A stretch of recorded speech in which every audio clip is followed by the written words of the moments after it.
मेरे प्यारे बच्चों, दिनांक 24/4/2020 की प्रातः वेला का हार्दिक नमन।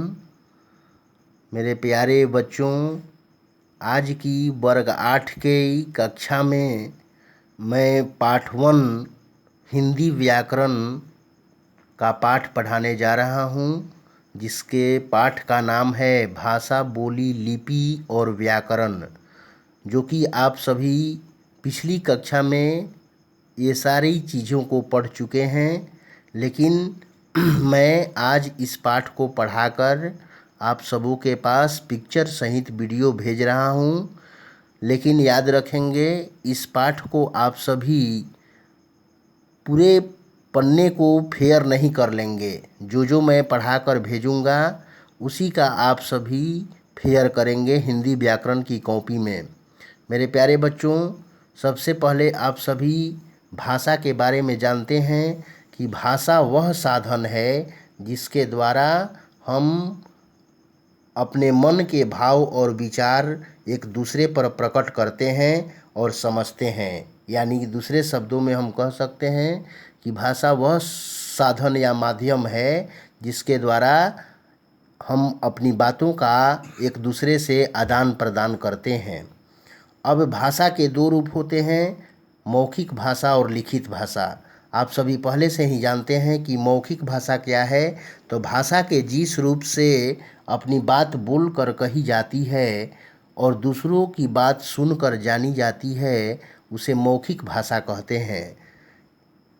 जैसे मेरी मौसी के लिए यह नई ड्रेस लाई है, नेहा ने सारा को बताया। इसमें नेहा जो है बताने का काम मौसी के ड्रेस के लिए कर रही है। ये मौखिक भाषा का रूप है। अब आइए लिखित भाषा।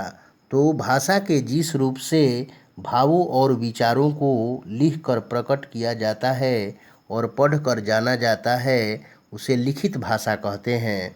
आप सभी पहले से ही ये दो भाषाओं के रूप को जान रहे हैं। अब जैसे डॉक्टर ने लेटर हेड पर दवाइयाँ लिखी, रोगी ने दवाइयों के नाम पढ़े, तो ये लिखने का काम लेटर पैड पर किया गया है, इसलिए ये लिखित भाषा का रूप है। अब आइए,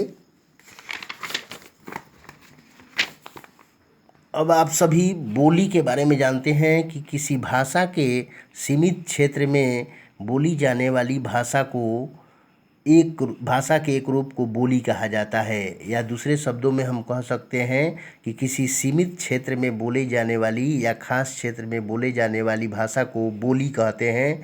जैसे भोजपुरी है, पंजाबी है, कुमाऊनी है इत्यादि। इसके बाद मातृभाषा। मातृभाषा का मतलब होता है मदर टंग, उसको अंग्रेजी में कहते हैं। यानी बालक जिस परिवार में जन्म लेता है उस परिवार की भाषा उस बालक की मातृभाषा कहलाती है। इसके बाद राजभाषा है, जो सरकारी कार्य के लिए जो चलाने वाली भाषा होती है, जिसको स्वीकार किया जाता है, जिस भाषा में हमारे सरकारी कर्मचारी जो हैं काम करते हैं, उस भाषा को राजभाषा कहा गया है। जैसे हमारे देश की राजभाषा हिंदी है। इसके बाद लिपि। लिपि क्या है, जिसको अंग्रेजी में स्क्रिप्ट कहते हैं। तो भाषा को लिखने का ढंग जो है लिपि कहलाता है। लिपि को अंग्रेजी में स्क्रिप्ट कहते हैं। जैसे हिंदी हम सभी देवनागरी लिपि में पढ़ते हैं, अंग्रेजी को रोमन लिपि में पढ़ते हैं। इसके बाद अब आइए व्याकरण। व्याकरण क्या है, तो भाषा के शुद्ध रूप का ज्ञान कराने वाले शास्त्र को व्याकरण कहते हैं। व्याकरण से हमें किसी भी भाषा की शुद्धि और अशुद्धि का ज्ञान होता है। मैंने जितना पढ़ाया उसी का आप सभी वीडियो बनाएंगे।